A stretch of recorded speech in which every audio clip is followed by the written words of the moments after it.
Meu querido João Amorim, bem-vindo aqui. Deixa eu abrir seu microfone. Queria que a gente comece primeiro a saudar você. Obrigado mais uma vez aqui pela presença sempre luminosa. Vamos começar falando das universidades dos Estados Unidos, né? Esse tema quente. É um momento, inclusive, o nosso título aqui faz alusão à, à, à movimentação que houve nos Estados Unidos na década de 60 e 70 com relação ao Vietnã. E eu queria que você falasse um pouquinho para a gente. E esse episódio específico, que é a ocupação da reitoria em Colômbia, que alguns, os conservadores estão dizendo que é gravíssimo, que é uma coisa assim. Aliás, 1.000 pessoas já foram presas lá, Amorim? Exatamente. Bom dia, Conde. Bom dia a todas as pessoas que nos assistem, nos acompanham, nos escutam. É sempre um prazer estar aqui com você, com os nossos companheiros e companheiras de luta por um mundo melhor, por uma sociedade mais democrática, melhor informada, né? E sim, já temos as últimas atualizações, mais de 1.000 detidos, né? Tivemos nessa madrugada a ocupação do Hamilton Hall, que é a sede da reitoria da Universidade de Colômbia. E por quê? Porque a reitora, né, da Universidade de Colômbia chamou para si a tarefa de levar adiante essa queda de braço, vem adotando medidas cada vez mais repressoras, cada vez mais impopulares, no sentido de manter a posição, né, de repressão a esses protestos pacíficos, né? Lembrando até agora que os registros de violência são todos na conta das forças policiais, tá? E sim, é impossível não lembrar, né? Em 1968, na própria Universidade de Colômbia, após a descoberta por um pesquisador de uma série de documentos vazados de think tanks da indústria armamentista e think tanks ligados ao Pentágono, né, dos verdadeiros dados das mortes e do que vinha sendo praticado no Vietnã, e em meio ao pico do movimento de direitos civis nos Estados Unidos, após a morte, ao assassinato do Martin Luther King, etc., estudantes ocuparam a Universidade de Colômbia. Foi um protesto que durou quase um mês de ocupação, com repressão violenta também, com críticas dos dois lados do espectro político estadunidense. Essas manifestações seguiram, essas mobilizações seguiram. Em 1970, né, está se aproximando agora, no sábado, né, lembramos a data trágica, né, que em 4 de maio de 1970, na Universidade de Kent State, também com a retomada das ocupações em diversas universidades, o governo federal mandou a Força Nacional para desocupar os campi, e a Força Nacional abriu fogo contra a multidão pacífica. Isso ainda não aconteceu, pelo menos eu não tenho registros disso, mas o que vem circulando de imagens dos estudantes sendo brutalmente agredidos, brutalmente reprimidos, presos. Temos registros, inclusive, tem vídeo disso, de um estudante cadeirante atacado por 4 policiais, retirado da sua cadeira de rodas, espancado no chão, vários estudantes já imobilizados sendo atacados com tasers, com choques elétricos, com imobilizações, com sufocamentos, etc. Né? Nós temos registros na Universidade do Texas, aliás, na Universidade do Alabama, 4 estudantes muçulmanas foram detidas, tiveram seus hijabs arrancados pelos policiais brutalmente, né? Então, nós estamos diante de mais uma demonstração de como as forças de segurança, de como as forças que mantêm, que são a ponta de lança da violência, da manutenção desse status quo excludente, desse status quo racista, imperialista, silenciador, antidemocrático, como elas vêm usando o mesmo modus operandi, né?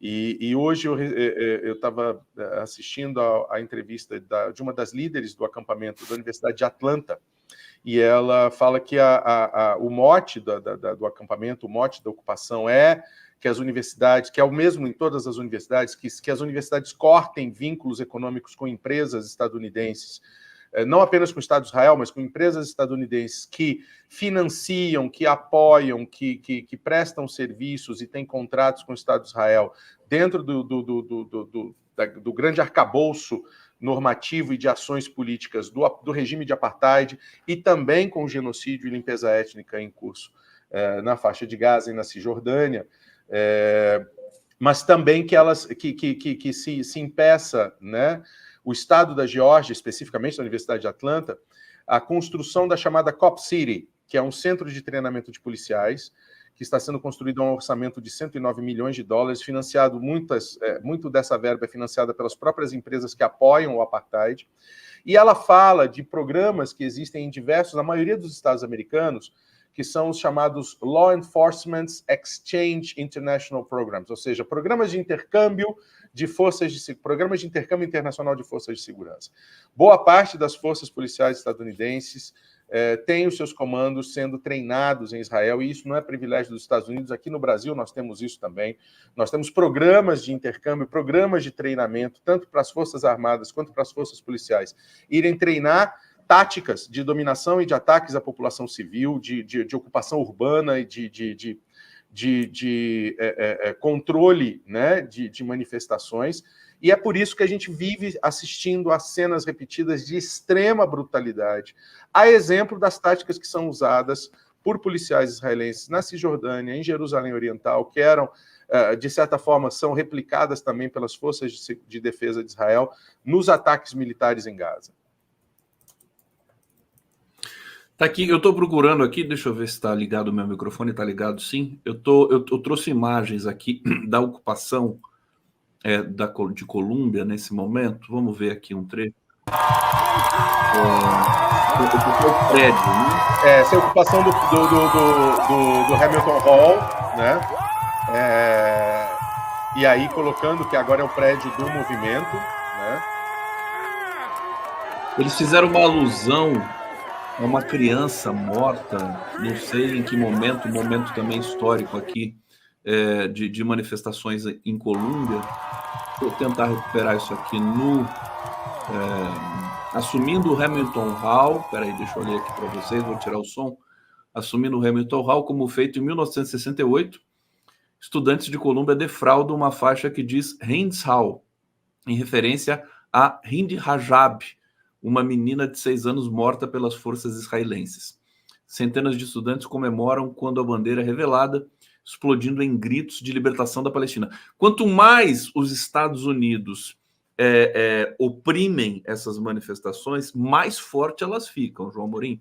E tem uma reivindicação que eu queria que você comentasse aqui conosco, que é o seguinte: eles estão estão reivindicando junto às universidades todas que deixem de investir em Israel, seja em pesquisa, seja... Quer dizer, aquele argumento, quer dizer, você não vai fazer negócio com um país que está produzindo genocídio terrível, e nós temos, inclusive, aqui alguns desdobramentos ainda sobre a situação presente ali em Gaza. Então, comenta para a gente esse detalhe.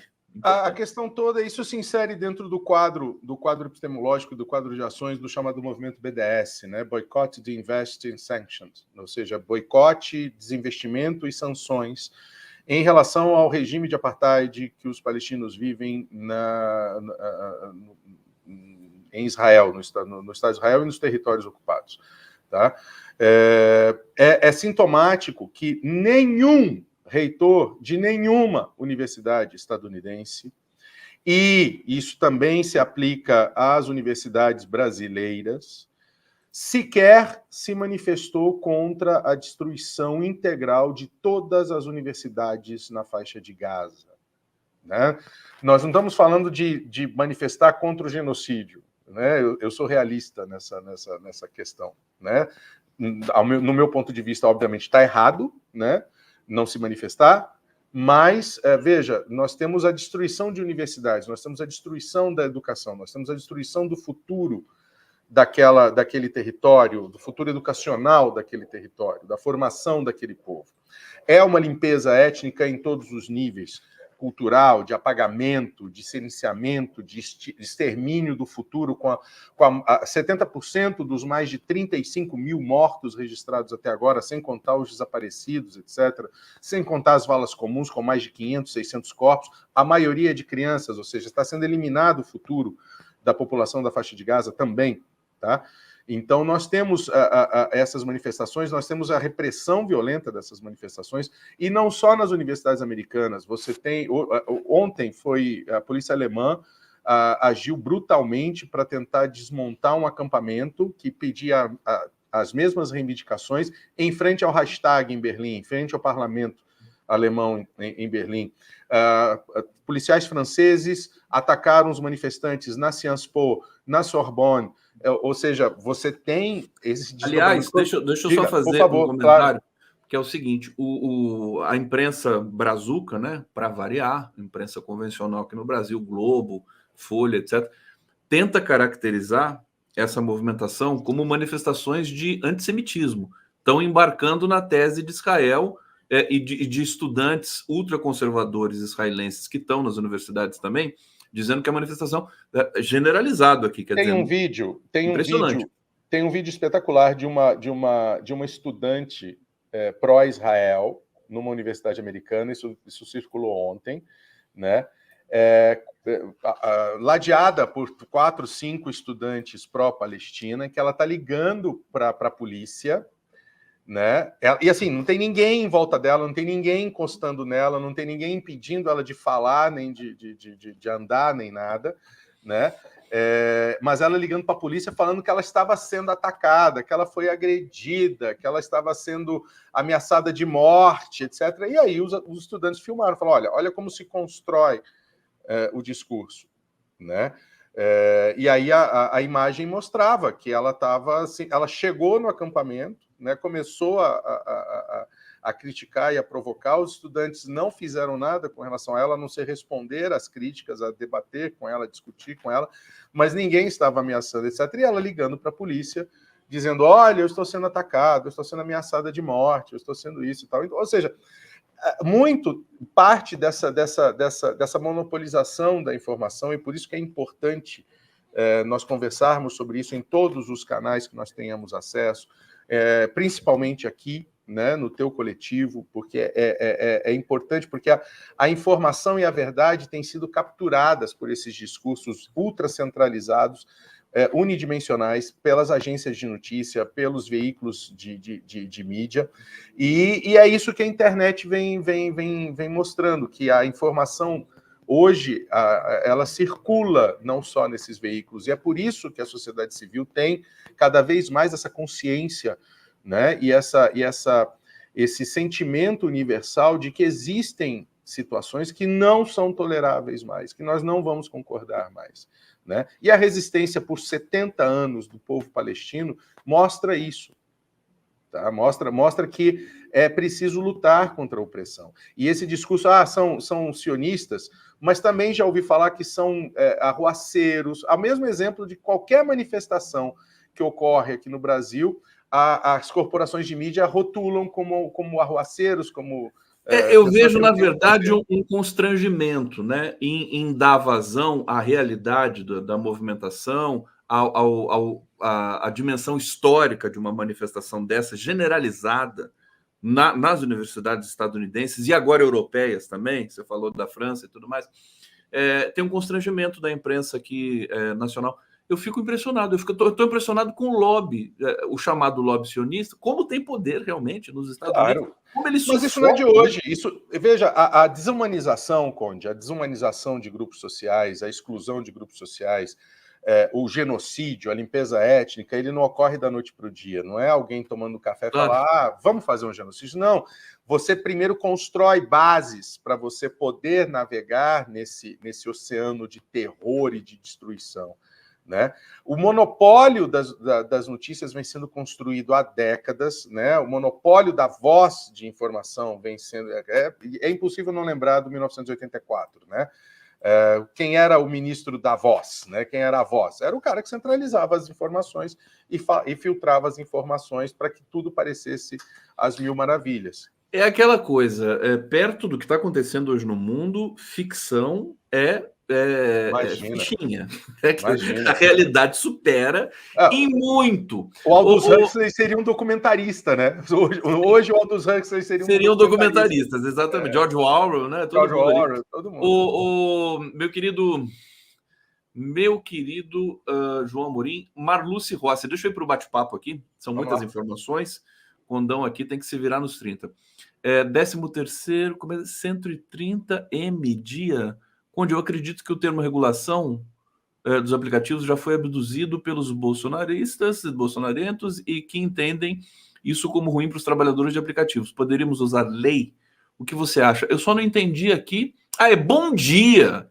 Mas, gente, ela coloca 13 aqui. Bonitinho, Né? né? Tudo bem, tudo bem. Mas vocês tenham piedade desse pobre apresentador. Essas escritas em código aqui, assim, pela manhã, é arriscado, viu, comigo, gente.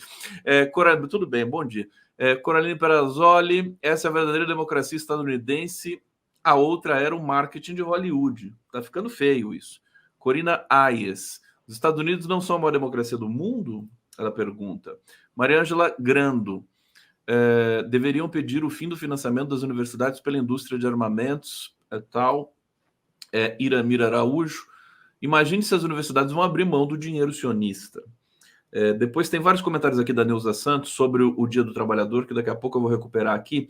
Agora, deixa eu trazer a seguinte questão para o João Amorim, que é o seguinte: está havendo uma tentativa de negociação nesse momento entre Hamas e Israel e os países árabes, mais os Estados Unidos, e há uma possibilidade de eles fazerem um cessar-fogo. Fala assim em libertação de 33 reféns. Israel pararia de bombardear por 40 dias. Agora, Netanyahu já disse aqui, e deixa eu pegar essa informação mesmo. Olha, quer ver? Aqui, peraí. Exército de Israel entrará em Rafah com ou sem acordo de cessar-fogo. Mais uma vez eu lembro, a gente teve um papo no domingo, no sábado, muito bom, aqui com o João Amorim, sobre a gente perpassando todos esses temas. O Milton. Não, é o Milton Friedman? Milton Friedman. Ele mesmo, Milton Friedman. Ele escreveu um artigo no The New York Times dizendo que Israel tem dois caminhos, né? Netanyahu, basicamente, que é Riad ou Rafah. Quer dizer, ou faz o acordo ou vai entrar numa zona ainda mais desconhecida da que Israel já entrou. Então, eu queria que você ponderasse um pouco sobre essa possibilidade de acordo, que a gente torce, né? Porque a gente quer ver o fim da mortandade violenta, absurda, né? Esse acordo, né, na verdade, ele vem sendo negociado já há bastante tempo, em segredo, né? A tentativa da Casa Branca de aproximar Riad, mais especificamente o Mohammed bin Salman, o regente da Arábia Saudita, do Estado de Israel, que envolveria, né, o reconhecimento do Estado de Israel, né? E por que a Arábia Saudita? Porque a Arábia Saudita é a principal liderança, não tanto política, mas sobretudo econômica da região, e porque a Arábia Saudita vem travando quase que uma guerra fria com o Irã, né, através de conflitos proxy, de conflitos proximais. Porém, Conde, eu quero que esse morticínio acabe, eu quero que esse genocídio seja encerrado e os responsáveis sejam presos, condenados, que respondam pelos seus crimes de guerra, crimes contra a humanidade. Isso tudo eu quero. Mas eu vejo essa publicização das negociações, essa criação de expectativa como mais uma cortina de fumaça. Lá em Minas Gerais a gente falava mais um balão galinha, né? Aquele que pega fogo antes de começar a voar, etc., e se dissolve. Tá? Porque, primeiro, né, todas as informações que eu tenho conseguido recolher sobre essa negociação dizem muito sobre o nada, né? Que seria os Estados Unidos ofereceriam um apoio militar maior e mais sólido, uma aliança militar formal para a Arábia Saudita, né? Que a Arábia Saudita lideraria os países árabes, né? no reconhecimento do Estado de Israel, na formação de alianças, etc. Bom, parte desses reconhecimentos já vem sendo feitos desde 2020 pelo próprio Estado de Israel, que são os Acordos de Abraão. Óbvio, nenhum deles com um país da dimensão da Arábia Saudita, dimensão econômica, dimensão política e militar que tem a Arábia Saudita. Tá?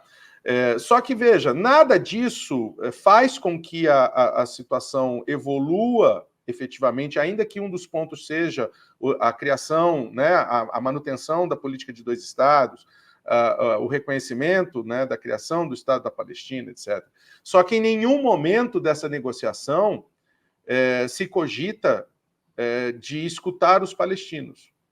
Uma população, um povo que heroicamente resiste a uma ocupação, a um regime de extermínio, a um regime de apartheid há mais de 70 anos, não vai aceitar, ou não deve aceitar, ou não aceitaria de forma tão graciosa e tão tranquila como pensa que será a Casa Branca, trocar uma ocupação por outra, trocar uma ocupação por um protetorado em que você não vai ter autonomia e soberania plena. A reivindicação da causa palestina é muito maior do que isso. Tá? E nós nem estamos falando de 48. A reivindicação da causa palestina é que as fronteiras de 1967 sejam respeitadas. Dentre outras coisas, é o retorno da população, é a libertação dos presos políticos palestinos. Né? E o Hamas já se ofereceu em outras negociações, inclusive a libertar todos os reféns. Ou seja, os Estados Unidos criou mais um... o Netanyahu é mais um monstro, monstro não vamos desumanizar, é mais um bandido criado pelos Estados Unidos da América e que agora foge totalmente ao controle, sobretudo para os interesses imediatos da Casa Branca, que está com os olhos voltados para a eleição no segundo semestre. Agora, vamos imaginar que esse acordo saia. De que adiantaria um acordo formal que seria mais um dos acordos que Israel não cumpriria, por exemplo? Ah, mas tem o peso da Arábia Saudita. Olha, mas que peso da Arábia Saudita é esse? E mais, nós estamos ainda considerando que aquele território é um território sem povo, para a gente colocar e oferecer ele para um outro país, para ser um protetorado, para ser um enclave saudita. O que isso diz? O que isso dialoga com a causa palestina, com a resistência do povo palestino, com a vida, com a autonomia, com a autodeterminação do povo palestino? Né? Então eu vejo essas informações, né? A única coisa do artigo do Friedman que me chama a atenção é justamente quando ele fala, tem dois caminhos, ou Riad ou Rafah. Tá? E aí a leitura que eu faço é o seguinte, se você entrar em Rafah, aí nem o nosso apoio você vai ter mais. Né? Então, assim, eu vejo nesse xadrez, nesse emaranhado, né, de questões, né, geopolíticas, um nó górdio que não vai ser resolvido dessa maneira, né, mantendo-se o status quo. Ora, e ainda que esse acordo saia, o que Israel vai fazer com os acordos já negociados com países europeus e com países asiáticos com relação à construção de oleoduto de corredores de energia para ligar o mar Mediterrâneo com a Europa e com os Estados Unidos, para levar petróleo e gás natural? O que ele vai fazer com os contratos que ele já celebrou com empreiteiras internacionais para a reconstrução de Gaza, uma vez que o genocídio seja concluído e que a população esteja expulsa de lá? Então, assim, eu não vejo como plausível, né, a celebração desse acordo.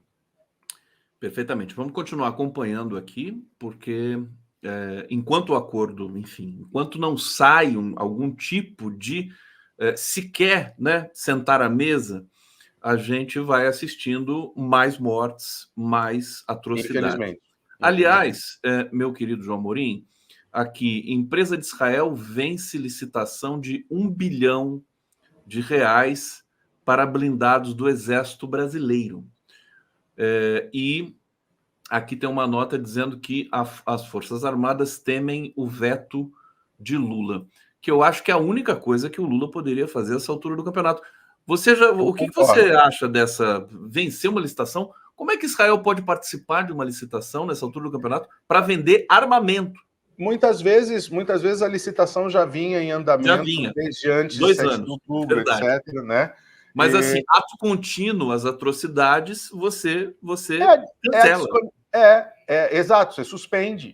E há previsão legal para isso, né? Por casos fortuitos ou motivos de força maior ou decisões políticas. Lembrando que toda e qualquer licitação tem um princípio diretor que é o interesse público, e o interesse público é o interesse do Estado como um todo. Né? E aí, eu acho que o único caminho seria, na minha visão, seria o veto, efetivamente. Tá? E não só dessa licitação, mas também de uma série de outros contratos que o Brasil tem, muitos deles, inclusive, firmados no governo passado, de compra de equipamentos, softwares e materiais de espionagem, de contra-espionagem, de armamentos, acordos de cooperação justamente para treinamento de forças de segurança, né? E lembrando que isso não é privilégio de Israel, porque a missão de paz no Haiti também serviu para isso, para treinamento de forças policiais e táticas de ocupação urbana, né? As operações do BOP são pautadas por metodologias desenvolvidas e testadas lá em Porto Príncipe e em outras comunidades haitianas, tá? Então, nós temos um dos grandes fatores para mim, Conde, que todos esses movimentos trazem, é justamente a emergência das ramificações abaixo do nível da água que essas questões do capital e do imperialismo têm. Né? De novo, como a gente já vinha conversando há alguns minutos atrás, não é do dia para a noite que se constrói a desumanização, não é do dia para a noite que se constroem estruturas de manutenção de poder, estruturas de soft power, estruturas de formação de mentalidades, tá? De alinhamentos de políticas, etc. E não é só com dinheiro. Nosso telespectador, nosso internauta está falando assim, como é que as universidades vão viver sem o dinheiro de Israel? Não é questão do dinheiro. O pedido não é para cortar, não há um volume grande de financiamento, tirando bolsas de estudo, etc. Não há um financiamento volumoso do dinheiro de Israel para os Estados Unidos, para as universidades americanas. É o contrário, o movimento. Israel só mantém essa postura arrogante, genocida, excludente e racista. Estou falando do governo sionista. Não estou falando da população, não estou falando do povo judeu, do valoroso povo judeu. Estou falando do regime sionista, o regime de ocupação, o regime que mantém leis de apartheid, que mantém a segregação do povo palestino. O caminho do dinheiro é o contrário. Os Estados Unidos investe bilhões de dólares em Israel e mantém esse regime dessa forma. O que se está pedindo nas universidades americanas é que as universidades cortem contratos com empresas americanas que também ganham dinheiro apoiando e financiando o genocídio. Vamos lá, João Mourinho aqui no 11 News, ao vivo para vocês e agradecendo a participação aqui no chat. Carlos Augusto de Bonis Cruz está dizendo: como paz sem a experiência do Estado palestino? É uma zona de irracionalidade que existe nesse debate já há tanto tempo, né, João Mourinho? Meu Deus, as pessoas... quer dizer, sem ter Estado palestino, como é que você vai começar a conversar sobre paz e tudo mais? Ivo Miranda Gomes, pagando meu ingresso... obrigado, querido. Mas quem não pode, não precisa pagar. Claro, produzir uma live como essa custa trabalho e talento. Muito obrigado aqui pelo reconhecimento. Um abraço para o Ivo Miranda Gomes. A gente se doa aqui ao máximo, mesmo. Sempre que a gente faz esse trabalho, cada evento é um acontecimento, assim, né? Sempre. Não é como a gente faz todo dia, mas cada dia é muito especial. João, o Mujica, vamos trazer agora um pouco de debate para aqui, para o nosso pedaço América do Sul. Mujica ontem apareceu, soltou uma nota dizendo que está com câncer no esôfago. E parece que é um câncer já avançado, né? O Mujica, vou ver a idade dele aqui oficial, mas acho que são 83 anos. Fala um pouquinho do Mujica para a gente, da importância dessa notícia. Primeiro, a importância do Pepe Mujica para a história da resistência, da democracia, do humanismo da América Latina como um todo. Pepe Mujica, aquela figura de resistência, de luta, de defesa da democracia e de defesa da democracia valores que não se perderam com a idade, como aconteceu com muitos dos que nós já vimos pela história. Né? Mujica, um dos melhores presidentes, talvez o melhor presidente em termos de democracia e direitos fundamentais e políticas públicas que o Uruguai já teve.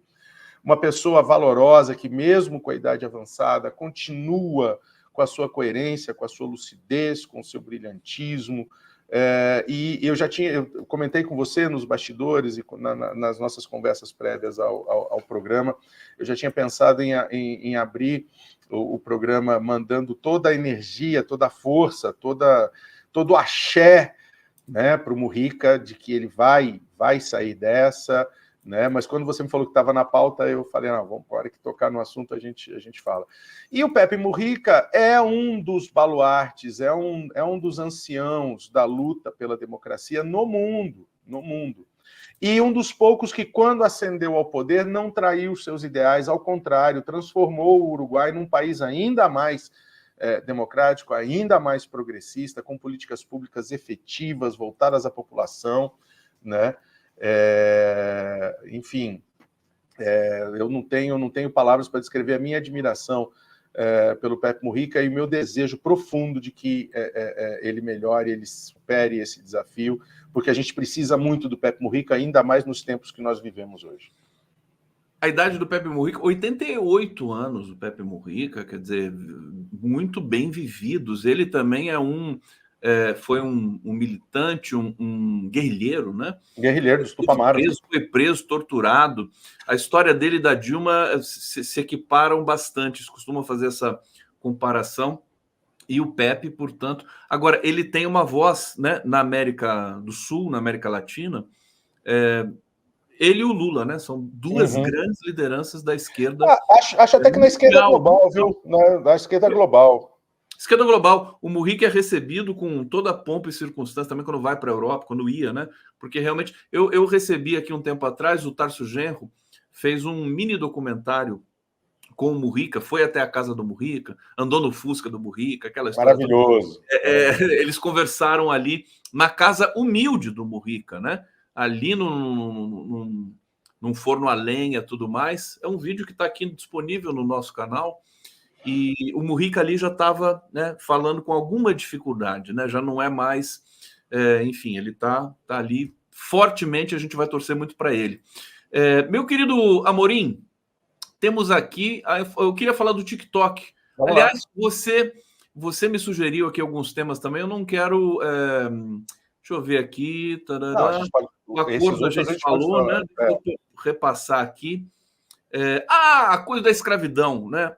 Para a gente não ter que cair no TikTok de novo, porque isso é muito interessante. Mas o TikTok tem umas coisas interessantes para a gente falar também, porque está se ampliando. O presidente de Portugal, ele disse que tem uma dívida com o Brasil com relação à escravidão, que, né, 300 anos, aquela coisa toda. Aí o primeiro-ministro veio a público dizer assim, não, a gente não está falando nada disso. Quer dizer, porque se for pagar essa dívida, sai caro, né? Exato. Bom, Marcelo Rebelo de Sousa, ele é pródigo nessas declarações, sobretudo quando ele está tomando sorvete, enfim, ele é a pessoa das incongruências, ele é uma figura até engraçada e tudo. Né? Muito embora tenha um histórico de luta, enfim. Mas o que eu sugeri esse tema para a gente conversar um pouquinho aqui é que o que eu analiso desse discurso, né? Óbvio, depois vem o primeiro-ministro, aí o Chega também, os deputados do Chega já fizeram das suas, já deram declarações, etc. Mas veja, o Portugal tem uma dívida histórica com o Brasil, vírgula. Tá? Portugal tem uma dívida histórica com os brasileiros escravizados e que descendem dessa chaga da escravidão. Porque Portugal tem dívidas históricas também com Angola, com Benin, com os países da Costa da Mina, que não estão na fala do presidente e que são, sim, as vítimas, etc. Os escravizados brasileiros e seus descendentes, o racismo estrutural que macula, que corrói o Brasil e que impede o desenvolvimento socioeconômico do Brasil, ele não é uma herança pura e simples só da escravidão industrial inventada e levada para o mundo inteiro pelo colonialismo português. Porque o Brasil, enquanto país, o Brasil, enquanto governo, o Brasil, enquanto história, enquanto oligarquia, é sócia da escravidão do colonialismo português. O Brasil é coparticipante na chaga da escravidão portuguesa. Tá? Então, a fala do presidente deveria abordar os escravizados, mas principalmente abordar os países de onde foram arrancadas aquelas pessoas, de onde foram retiradas e escravizadas aquelas pessoas, aqueles seres humanos. O que eu acho que o Brasil devia fazer, além de ao invés de se assanhar, de falar, oba, né, tem uma possibilidade da gente receber alguma coisa, é começar a questionar os compradores da maior população de escravizados. Que é a elite brasileira. Que é a elite brasileira que está aí no poder até hoje, Conde. Está aqui até hoje. Escravizando essa população até hoje. Eles é que são os responsáveis por isso, né? É impressionante. Aliás, a vontade que eu tenho, Simundo, ir para a Europa, chegar ali, né? Tá ali na Torre Eiffel, Paris, tudo mais. Passa um francês e fala assim: me paga, que você me deve dinheiro, você me deve indenização. Não vou pagar nada. Lisboa, mesma coisa, né? Não, vai no Mosteiro dos Jerônimos, na capela de São Jorge do Mosteiro dos Jerônimos, onde está Vasco da Gama, onde está todo mundo, e começa a picaretear as esculturas em ouro. Fala, não, isso aqui é do meu país, eu vou levar embora, vou levar de volta. A verdade é que se a Europa fosse pagar por todo o mal que ela causou, né, no mundo todo, essa conversa vai longe. Deixa eu trazer aqui o comentário, a gente está chegando. Deixa eu colocar a Maíra Goulart aqui na nossa tela, que ela está chegando aqui. Bom dia, Maíra. Maíra, tudo bom? Tudo bem, querido? Tudo Tô bem, aqui aprendendo um pouco. Ah, que orgulho, que honra. Bom te ver, Maíra, mais uma vez aqui. Deixa eu trazer 2 comentários antes da gente se despedir aqui do João. Carlos Augusto de Mones Cruz, como paz sem experiência do Estado? Isso aqui eu já tinha lido, mas a gente repete. Sem experiência do Estado palestino. Ivo Miranda, será que eu já li também? Já li isso aqui também. Eu tô cansado, viu, João Maria? Estou trabalhando muito. Eu estou repetindo. Descansar também. Nós precisamos de você descansado, seu cérebro ativo. As pessoas falam para mim assim, descansa, né? Eles me vêm trabalhando tanto assim, descansa um pouco, você tá demais, você já está cometendo besteira. Carlos Augusto, mais uma vez aqui, quem fazia prisão e transporte dos escravos era a Inglaterra. Toda a Europa, todo aquele miolo ali, né? Na verdade, a Inglaterra, durante um tempo, foi concorrente. Aí, quando ela viu que ela não conseguiria minar o poderio econômico do cartel português da escravidão, ela consegue, no início do século XIX, ser eleita como patrulhadora do Atlântico Norte para coibir o tráfico negreiro. Mas a escravidão na Inglaterra só seria abolida no final do século XIX também. João Morim, muitas gracias, querido. Eu agradeço.